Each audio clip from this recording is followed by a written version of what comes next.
เอาเด้อทุกคนวันนี้น้ำเพชรกับน้องลั่นมาหดสวนน้องลั่นอ่ะเป็นคนหดสวนแต่ว่าน้ำเพชรจะเป็นคนไปเก็บผักเอามาแกงไส้ไก่น้องหุ่นน้องลั่นอยู่ตรงนั้นอันนี้ก็สวนครัวที่น้ำเพชรปลูกอันนี้ผักของน้ำเพชรกำลังจะงามแล้วจ้า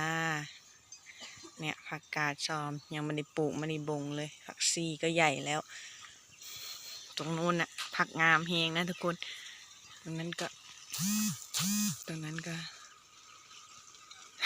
เพชรกินตาของทานน้ำใจหมดแล้วเนี่ยผักน้ำเพชรกำลังจะเติบโตนี่ผักสลัดก็ใหญ่มากๆเลยนี่บุกพอได้กินเด้อจ้าเด้อ มาได้ปลูกหลายโอ้ตัวแดงกึ๋ยเลยเนาะฮะเนี่ยน้ำเพชรจะเป็นคนเก็บผักน้องรันจะเป็นคนรดผักนะจ๊ะนี่กระมังของน้ำเพชรจะเก็บผักตัวนี้